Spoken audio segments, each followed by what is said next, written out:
Hello, કેમ છો?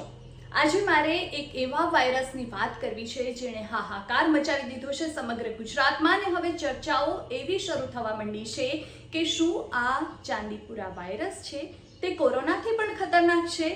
અને એટલા માટે જ મને આજે થયું કે આના પર મારી પાસે જે પણ નોલેજ છે હું આપની સાથે શેર કરું. આજના આ વિડીયોમાં હું આપને તમામ બાબત બતાવીશ. પહેલાં તો શું ખરેખર ચાંદીપુરા વાયરસ છે તે કોરોનાથી વધારે ખતરનાક છે?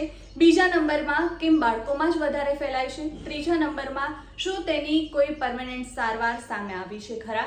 ચોથા નંબરમાં વાત કરીએ કે રાજ્ય સરકાર શું કરી રહી છે? પાંચમા નંબરમાં આ વાયરસ ક્યાંથી આવ્યો? અને છઠ્ઠું કે આ વાયરસ છે ગુજરાતના કયા વિસ્તારોમાં સૌથી વધારે જોવા મળી રહ્યો છે? અને સાથે જ એ પણ કે આપણે શું કાળજી રાખીને આ વાયરસને ડામી શકીશું. સૌથી પહેલા કે શું ચાંદીપુરા વાયરસ છે તે કોરોનાથી પણ વધારે ખતરનાક છે? તો હું તમને એવું કહીશ કે અત્યારે એટલા માટે આવી ચર્ચા થવા લાગી છે ને તેનું કારણ એ છે કે શરૂઆતના અઠવાડિયામાં ચાંદીપુરા વાયરસથી બાળકોના મોતની સંખ્યામાં ખૂબ વધારો થવા લાગ્યો છે.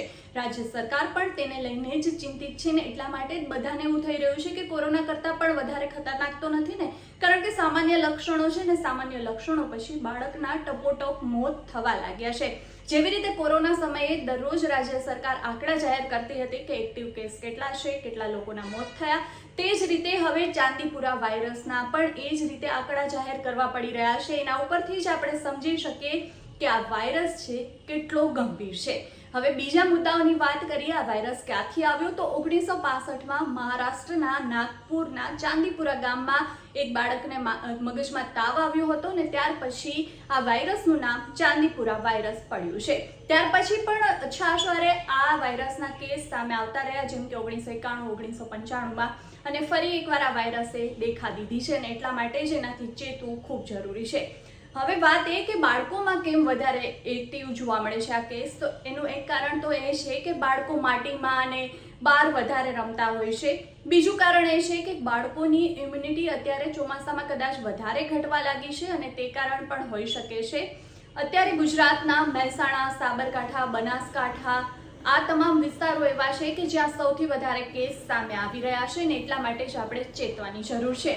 શું કરીશું? તો એના માટે મેં તમને પહેલાં પણ એક વિડીયો બતાવ્યો હતો કે લક્ષણો શું છે ને ઉપાયો શું છે. આજે ફરી એક વખત કહી દઉં કે આપણે આસપાસ સ્વચ્છતા રાખવી પડશે. જી હા, કારણ કે આ જે વાયરસ છે એ માખી મચ્છરથી ફેલાય છે તેવું તબીબો પણ સતત કહી રહ્યા છે. રિસર્ચ પણ થઈ રહ્યું છે તેને લઈને. એટલે જો સ્વચ્છતા રાખીશું તો આ રોગને આપણે ઝડપથી ડામી શકીશું.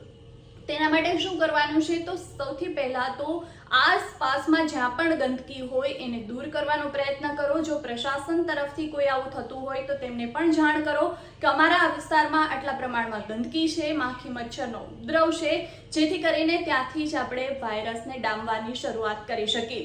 બીજી વાત, આપણા ઘરમાં પણ આપણે સ્વચ્છતા રાખવી પડશે. બારી બારણા સાંજના સમયે શક્ય હોય તો બંધ કરી દો, માખી મચ્છર અંદર ના આવી શકે એવો પ્રયત્ન કરો. અને સાથે જ જો ઘરોમાં પણ પાણી ભરીને રાખવામાં આવ્યું હોય તો આ પાણીને પણ દૂર કરી દો, કારણ કે ઘણા સમયથી જે પાણી ભરેલું હોય તેની અંદર પણ મચ્છરનો ઉપદ્રવ થતો હોય છે, માખીઓ બેસતી હોય છે અને ત્યાર પછી આવી માખીઓ છે તે બાળકોને કરડતી હોય છે.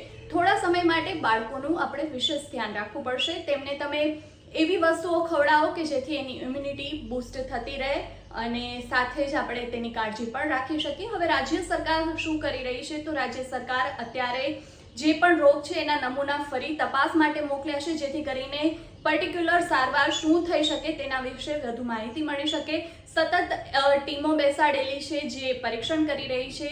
ભૂપેન્દ્ર પટેલ આપણા મુખ્યમંત્રી પણ સતત નજર રાખી રહ્યા છે. એટલે સરકાર એનું કામ કરી રહી છે, પણ આપણે પણ આપણું કામ કરવું પડશે. અને આપણે શું કરી શકીએ? તો આપણે સ્વચ્છતા જાળવી શકીએ, આપણા બાળકોનું ધ્યાન રાખી શકીએ. અત્યારે થોડા સમય માટે એવું હોય તો માટીમાં રમવા માટે ના મોકલીએ અને આખું શરીર ઢંકાઈ જાય તેવા કપડાં પહેરાવીએ. રાત્રે પણ ધ્યાન રાખીએ કે માખીને મચ્છર કરડી ના જાય, એના માટે મચ્છરદાનીનો ઉપયોગ કરીએ. છંટકાવ કરી દઈએ ઘરમાં જે પણ માખી મચ્છર દૂર કરવા માટે. કંઈ ના હોય તો તમે કડવા લીમડોનો ધૂપ કરશો ઘરમાં તો પણ માખી મચ્છર જતા રહેશે. આ નાની નાની લાગતી વસ્તુઓ પણ ઘણીવાર એક મોટા ખતરાને ટાળી શકે છે. અને જે રીતે ચાંદીપુરા વાયરસ અત્યારે ખૂબ એક્ટિવ થયો છે ત્યારે આપણે તમામે સાથે મળીને આ જ રીતે પ્રયાસ કરવા પડશે અને તો જ આપણે તેને નાથી શકીશું. હવે આ વિડીયો તમને જો સારો લાગ્યો હોય તો બાકીના લોકો સાથે શેર કરવાનું ચૂકશો નહીં. અને જો અત્યાર સુધી તમે મારી ચેનલ ફેટ સે ફિટ તકને સબસ્ક્રાઇબ નથી કરી તો સબસ્ક્રાઇબ પણ કરી લેજો. લાઈક શેર કરવાનું પણ ભૂલતા નહીં. અને તમે કોમેન્ટમાં ખાસ જણાવજો કે આ વિડીયો તમને કેવો લાગ્યો અને ચાંદીપુરા વાયરસને લઈને તમારા મનમાં શું પ્રશ્ન ઉઠી રહ્યા છે તો તેનું સમાધાન પણ હું કરી દઈશ. અને સાથે જ જો તમે જાણવા માંગતા હોય તો અત્યારે ચાંદીપુરા વાયરસનો ખતરો છે ત્યારે બાળકોનું ડાયટ કેવું હોવું જોઈએ, બાળકોને શું ખવડાવવું જોઈએ, શું ના ખવડાવવું જોઈએ, તો પણ મને કોમેન્ટમાં લખીને બતાવજો. હું તેના પર પણ એક વિડીયો શેર કરી દઈશ.